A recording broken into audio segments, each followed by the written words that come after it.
საერთოდ არ მინდოდა რომ მეგობრები მყოლოდა და მე მარტოობას ვირჩევდი, მაგრამ ეხლა აღარ მინდა რომ მარტო ვიყო.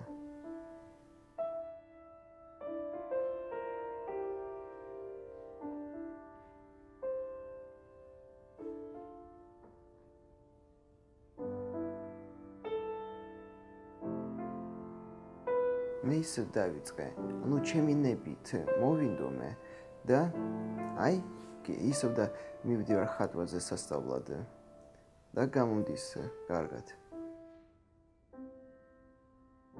ნაწილი ლიტერატურიდან, ან პეიზაჟი, ან გამოგონილი, ან რასაც მე დავინახე და მე მინდა რომ დავხატო.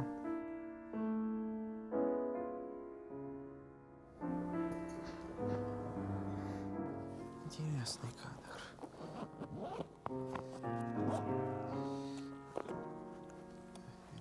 Это интересно.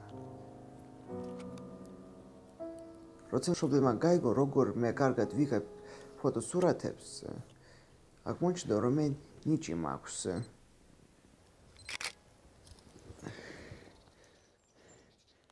მე იანვარში დავიწყე ილიაუნის უნივერსიტეტის მუშაობა, მაგრამ ჯერ მე სტაჟორობაზე ვარ, ანუ გამოცდის პერიოდი. თუ კარგად ვიღებ ფოტოებს, მაშინ სამსახურში მათთან ვიქნები და ფულს გადამიხდიან. დამოკიდებულია რა კადრს ხედავ, ისეთი მომენტი, რომელსაც შეიძლება დაარქვა ხატრული, ისეთი, რომ ემოციებს ხვიძავს. მე მაქვს ასეთი ფიქრები, რომ მე მინდა დაბრუნდე იმ წლებში, იმ კარგ წლებში.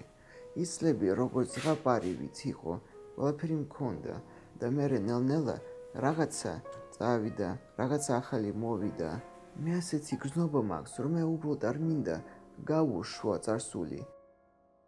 არ მინდა ვუყურო, როგორ ყველაფერი ისე ქვიშივით ინგრევა. ანუ ერთი სიტყვით მე ცვლილებებს მეშინია.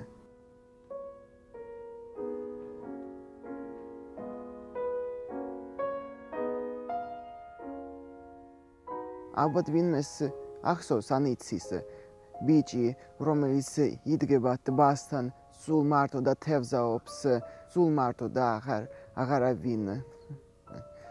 აი ის გახდა აუტიზმის სიმბოლო და